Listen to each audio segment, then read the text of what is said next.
Jake and I had been together for 3 years. The first 2 years were fine, but the last year, pure psychological warfare. He started checking my phone, questioning where I was going, who I was talking to. He'd get irrationally jealous if male coworkers texted me about work stuff. He'd make jokes about me being unfaithful in front of our friends. When I'd get upset, he'd say I was overreacting, and that guilty people get defensive. The worst part was, I never cheated. Not even close. I was completely faithful while he was projecting his own behavior onto me. It was Teresa who first caught him. She'd been my best friend since high school, basically like a sister. One night while Jake was at work, she came over after I mentioned another one of his wild accusations. I showed her texts where he was questioning why I got home 15 minutes late from grocery shopping and suggesting I was meeting someone.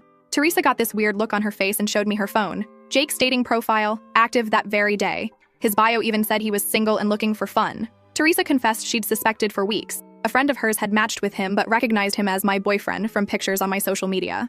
Teresa had been gathering evidence before telling me because she wanted to make sure it wasn't just a misunderstanding. That night, we formulated a plan.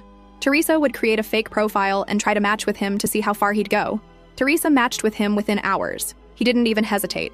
Their chats were vile. He told her he was single, complained about his psycho ex, me, who he was trying to break up with, but who wouldn't take the hint.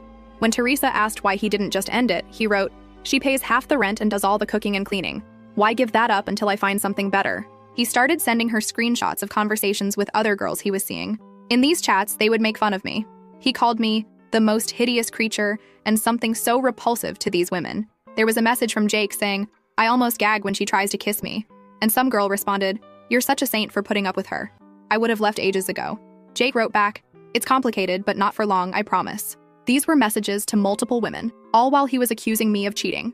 All while I was cooking his favorite meals, doing his laundry, and trying desperately to prove my loyalty to him. I didn't confront him right away. Teresa and I decided we needed more than just evidence. We needed a plan. Not to get him back, but to absolutely destroy him. The next few weeks, I played the perfect girlfriend while Teresa continued chatting with him through the fake profile. I smiled when he kissed me goodbye in the mornings. I still cooked his meals and did his laundry. I even apologized when he accused me of flirting with the delivery guy who literally just handed me our food and left. All the while, I was plotting. One night, Jake came home late smelling like unfamiliar perfume. When I casually mentioned it, he got furious and said I was being paranoid and that maybe I should talk to someone about my insecurities. He said maybe I was depressed, that I hadn't been myself lately. I just smiled and apologized, all while mentally adding this to my list of reasons he deserved what was coming. I went through our finances.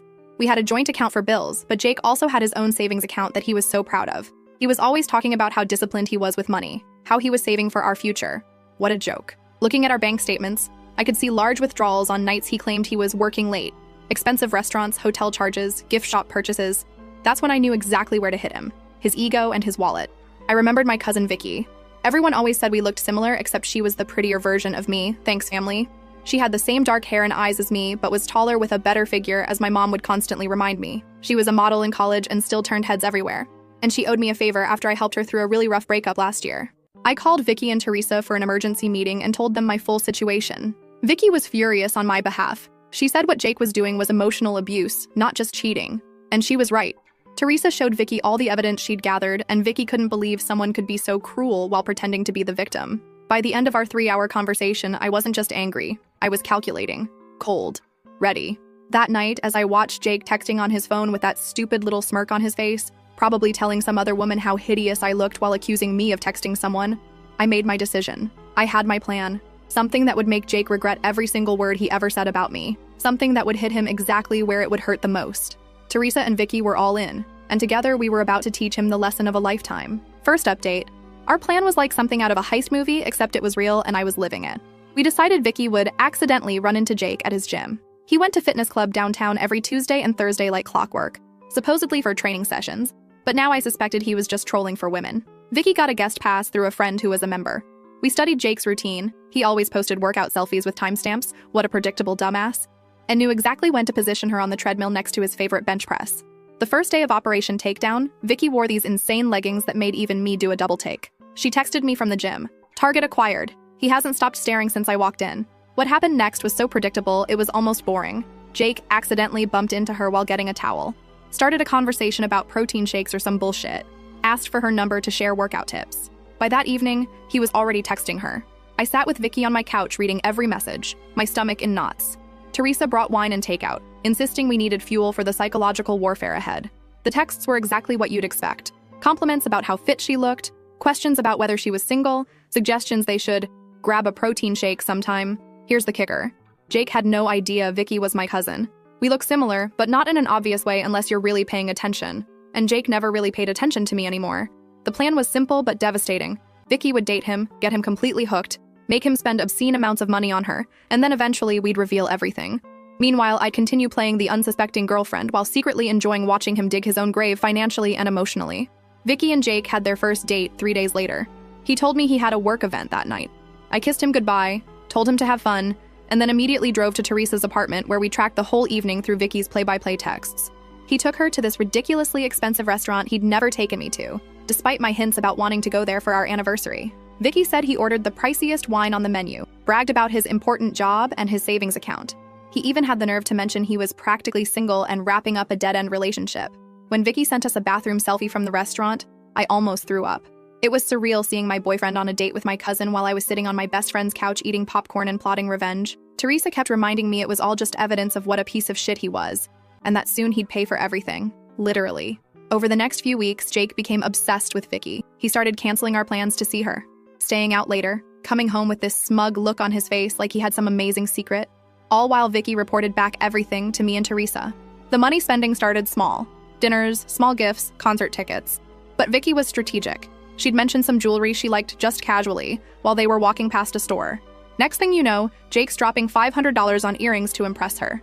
She'd talk about a weekend getaway spot she'd always wanted to visit, and suddenly Jake was booking hotels and making plans. The best part? Vicky would accidentally leave these gifts at his place claiming she didn't want to lose them, but really so he couldn't ask for them back later. Then she'd bring them straight to me. I now had a collection of expensive jewelry, designer bags, and even a fucking watch he bought her, all purchased with money he claimed he was saving for our future. As for the trips and experiences, Vicky had a system. She'd get Jake to book everything on his credit card. Then she'd find some excuse for why she needed cash for her half, which he'd immediately refuse because he was trying to impress her. Then after the weekend, she'd Venmo me her fun money from Jake's cash. Sometimes I'd use it for myself, but mostly I'd split it with Teresa and Vicky for what we called our revenge fund. We were building quite the nest egg. One weekend, Jake told me he had a business conference in a beach town 2 hours away. What he actually had was a romantic weekend with Vicky at a luxury resort. Vicky somehow convinced him she needed $800 in spending money for spa treatments and shopping. He handed it over without question. That money funded my spa day with Teresa at a local place while he was gone. We got the works, massages, facials, mani-pedis, all on Jake's dime. We even posted pictures, knowing Jake never looked at my social media anymore. The whole time, Jake was getting bolder with his lies to me. He started working late 4 nights a week, had business trips on weekends. Once he even claimed his mom was sick so he could take Vicky to a wine country resort. His mom called me that same weekend to ask if we wanted to come over for dinner. I made up some excuse about Jake having food poisoning. Keeping up my end of the charade was exhausting. I had to pretend everything was normal, had to keep cooking his meals, doing his laundry, smiling when he kissed me with the same fucking lips he'd been using on my cousin. Things got more complicated when Jake started telling Vicky about his horrible girlfriend, meaning me. Vicky would record their conversations, legal in our state with one-party consent, and send them to me. Hearing him call me desperate and clingy and totally oblivious made me want to burn his entire life to the ground. The worst was when he told Vicky he couldn't wait to be done with the dead weight, and that the only reason he hadn't broken up with me yet was because it's just so convenient having someone split the bills and do all the household shit. He literally called me his Roomba that also pays rent.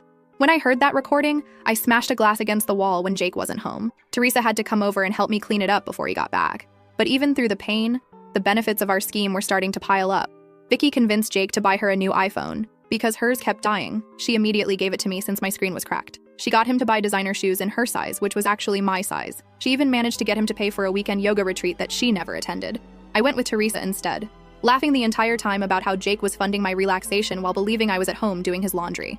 Around the 2-month mark, Vicky started phase 2 of our plan. She began talking about how stressed she was at work, how she needed a real vacation. She strategically mentioned places she'd always wanted to visit. Coincidentally, places I had mentioned wanting to go. One night while on a date with Jake, she broke down in fake tears about how she'd never been able to afford a real vacation. Jake, trying to be the hero, immediately offered to help. Before the night was over, he'd booked a weekend trip to this amazing mountain resort about 3 hours away. All expenses paid. Here's where it got interesting. The day before the trip, Vicky called Jake sobbing. Her grandmother was in the hospital and she couldn't possibly go away that weekend. Jake was devastated, especially since the reservation was non-refundable. Vicky, being the thoughtful person she is, suggested he take the trip anyway since he'd been working so hard. Jake reluctantly agreed. The minute Jake told me he was going on a guy's fishing trip that weekend, his cover story to me, I texted Vicky and Teresa. The plan was in motion. Vicky had already secretly given me the reservation details. As soon as Jake left for work the next morning, I packed my bags, picked up Teresa, and we drove to the exact resort Jake had booked for his weekend with Vicky. We checked in using the reservation Jake had paid for. The front desk didn't even blink when I gave them my ID. The reservation was under Jake's name but didn't specify guest names. We spent the entire weekend in luxury. Spa treatments, gourmet meals, hiking with a private guide, all courtesy of Jake's credit card. We even ordered room service and charged it to the room. Meanwhile, Jake was texting Vicky about how disappointed he was, but how he was making the best of it on his fishing trip with imaginary friends. We took so many pictures that weekend, being careful not to post them anywhere Jake might see. Those photos went into what we called our evidence locker, the folder we'd eventually use to show Jake just how thoroughly he'd been played. When I got home Sunday night, Jake was already there telling me about all the huge fish he and his buddies caught. I nodded and asked questions, acting interested while secretly replaying the memory of soaking in a hot tub with a glass of expensive champagne he had paid for. The pattern continued for another month. One of my favorite scams was the birthday present scheme. Vicky mentioned her best friend's birthday was coming up, and she wanted to get her something special but was short on cash. Jake immediately offered to help. He ended up buying an expensive designer bag that Vicky had picked out, which she promptly gave to me for my birthday, which was actually the following week. I carried that bag everywhere, including on dates with Jake. He complimented it once, saying it looked expensive. I just smiled and said Teresa had gotten it for me. Technically not a lie.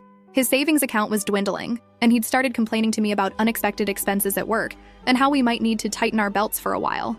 The audacity. Meanwhile, things between Jake and Vicky were getting more serious from his perspective. He started talking about introducing her to his friends, maybe even his family. Vicky skillfully deflected, always keeping him at that perfect distance, close enough to keep spending money on her, but not so close that their relationship would move forward in any meaningful way. What Jake didn't know was that we were building up to something big. Vicky had started planting seeds about a luxury vacation she'd always dreamed of taking, some tropical resort with private bungalows over the water, places where rooms cost like $1,000 a night. Jake predictably took the bait, started looking at options, trying to figure out how to afford it. That's when we discovered he'd been moving money from our joint account into his private one to fund his double life, money that was supposed to be for our bills, our future. He'd been stealing from me to romance my cousin. Finding those transfers was like being punched in the stomach all over again, but it also made me more determined than ever to finish this. As the third month of our scheme came to a close, Jake was planning this extravagant vacation, draining his savings account for deposits and buying new luggage and ridiculous tropical outfits. Little did he know, it was all leading to the final phase of our plan, but we weren't quite ready to spring the trap. Not yet. We had at least one more month of making him pay. Literally. The best part? He had no idea what was coming. He still thought I was completely oblivious, still cooking his meals and doing his laundry like the perfect girlfriend. Still believed Vicky was falling for him as hard as he was falling for her. Still believed he was the one in control of the situation. But the control was all ours. And soon, very soon, he was going to learn just how badly he'd been played. Second update. Month 4 of Operation Destroy Jake's bank account was when things got really interesting. By this point, Vicky had Jake wrapped so tightly around her finger that he'd started getting sloppy with his lies to me. He'd work late, but forget to text that he wouldn't be home for dinner. He'd leave receipts in his pockets that I'd find while doing laundry. Once he even called me by Vicky's name when he was half asleep. I had to bite my tongue so hard I tasted blood. Meanwhile, our revenge fund had grown to almost $4,000 in cash from all the money Vicky had extracted from him and shared with us. Teresa had benefited too. We'd take turns with the spa packages and restaurant gift cards Vicky would get out of him. One night, Jake came home looking stressed. He sat me down for a serious talk about our finances. Apparently, he was experiencing some temporary cash flow issues and needed me to cover more of our shared expenses for a while. Could I possibly pay the full rent next month instead of just my half? And maybe handle the utilities too? He promised he'd pay me back once his work bonus came through. I almost lost it right there. This asshole was spending thousands on my cousin while asking me to cover his basic living expenses. But I kept my cool, nodded sympathetically, and agreed to help out. What choice did his oblivious girlfriend have?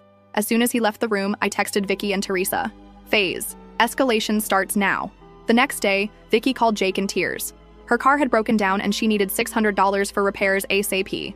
Jake, despite having just told me he was broke, somehow found the money within hours. Vicky took the cash, thanked him profusely, and then split it with me and Teresa. We went shopping while her perfectly functional car sat in my apartment complex's guest parking. But the real goldmine was the tropical vacation planning. Vicky had convinced Jake to book this ridiculously expensive resort in Bora Bora. Jake was struggling to come up with the money, but Vicky kept sending him pictures of the place, talking about how it would be the most romantic week of their lives. I watched from the shadows as Jake started selling things to fund this trip. His prized vintage guitar collection that he'd never let me even touch sold on eBay. The expensive watch his grandfather left him? Pawned. His crypto investments he was so proud of? Liquidated at a loss. All while telling me we needed to cut back on luxuries like my fucking morning coffee and Netflix subscription. One night while Jake was in the shower, I checked his phone and saw he'd taken out a personal loan for $15,000. The absolute madness. Going into debt for a woman he'd known for less than 4 months, while telling his girlfriend of 3 years that we needed to economize. While all this was happening, I was quietly preparing my exit strategy. I'd found a new apartment with Teresa's help, affordable and with good security. I'd been moving my important documents and sentimental items there little by little. I'd started redirecting my mail to a P.O. box. I'd even opened a new bank account at a different bank where Jake had no connections. The stress of maintaining the charade was getting to me, though. Playing the supportive, oblivious girlfriend while watching Jake destroy his finances for another woman, even if that woman was my cousin working on my behalf, was exhausting. Some nights I'd lie awake next to him, fighting the urge to scream in his face about what a pathetic, disloyal piece of shit he was. Teresa noticed I was struggling and suggested we treat ourselves to a mental health day, using some of our revenge fund money. We booked a day at this amazing hot springs resort, about an hour outside the city. The irony? It was a place Jake had once promised to take me for our anniversary, but claimed we couldn't afford. The day at the hot springs was exactly what I needed. Soaking in the mineral pools, getting massages, drinking champagne at 11 a.m., all while knowing Jake was at work, stressed about money, completely unaware that he was funding my relaxation. It felt like poetic justice. When I got home that evening, Jake was already there, which was unusual. He looked nervous, pacing around the living room. My heart dropped. Had he somehow found out about our scheme? But no, it was something else entirely. He sat me down and told me he'd been doing some serious thinking about our relationship. This was it. He was going to break up with me. After all these months of cheating and lying, he was finally going to end things so he could be with Vicky openly. I prepared my fake surprise face, already mentally rehearsing how I'd call Vicky and Teresa the minute he left to tell them we needed to accelerate our timeline. But that's not what happened at all. Instead, this delusional asshole got down on one knee and pulled out a ring box.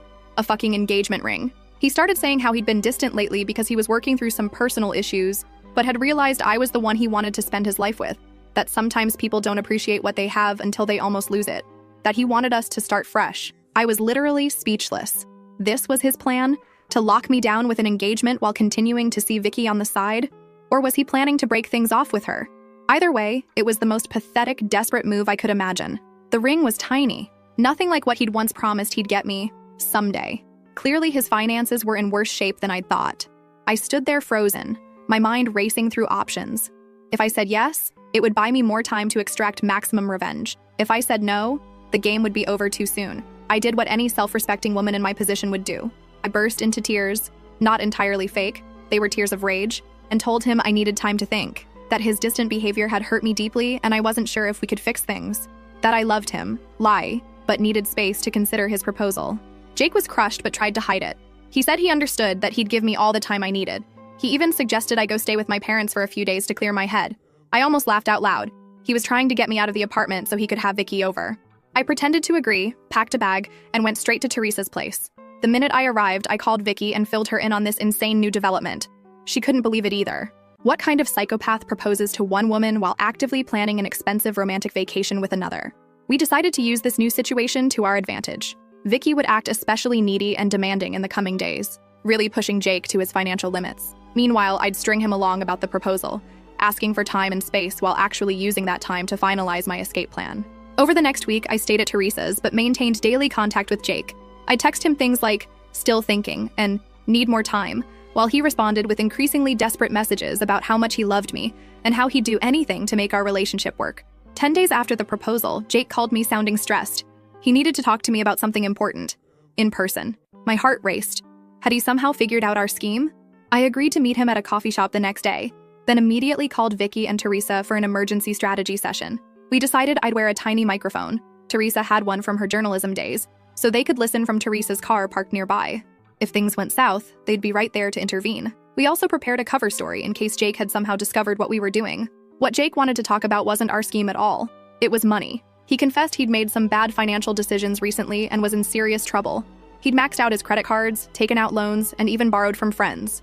He needed my help to get back on track. Specifically, he wanted me to take out a loan in my name to consolidate his debts. He promised he'd pay it back, that it would only be temporary. He even suggested it could be the first step in our life together, proving we were a team who helped each other through tough times. I sat there stunned at the audacity. This man had spent thousands on another woman, lied to my face for months, and now wanted me to go into debt to solve his financial problems he'd created by trying to impress my cousin. It took everything in me not to throw my hot coffee in his face. Instead, I told him I needed to think about it, that it was a big decision, that I was still processing his proposal, and this added a whole new complication. I could see the desperation in his eyes as I left, promising to let him know soon. The minute I got back to Teresa's car, we all burst out laughing. The sheer nerve of this man was almost impressive. Vicky immediately started planning the next phase. She would tell Jake she'd gotten an unexpected bonus at work and could now contribute significantly to their vacation. All he needed to do was complete the bookings and she'd reimburse him for her share. Of course, that reimbursement would never come, but Jake didn't know that. Over the next few days, Jake secured the final bookings for their Bora Bora trip. He'd had to borrow money from his brother to cover the last few $1,000s, but it was done. All non-refundable, all booked under both their names. The vacation was scheduled to start in exactly 2 weeks. Their flights would leave on a Friday morning, which meant we had 12 days to execute the final phase of our plan. And Jake had no idea what was coming. No idea at all. Last update.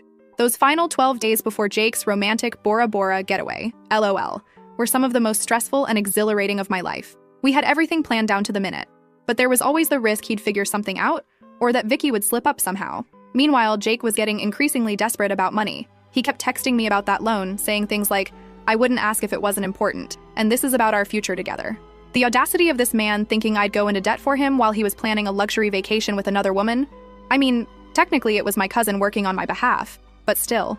I finally agreed to meet him for dinner to discuss our relationship and the loan situation. I chose this mid-range restaurant where we'd had our first date, partly for the symbolism and partly because I knew he couldn't afford anything fancier at this point. I spent extra time getting ready, making sure I looked amazing, hair perfect, makeup flawless, wearing this red dress he'd always loved. When I showed up, Jake's face lit up with hope. He'd been worried I was going to end things, but my appearance suggested otherwise. We ordered food and made awkward small talk while he kept glancing at my left hand, noticing I wasn't wearing the sad little engagement ring he'd given me.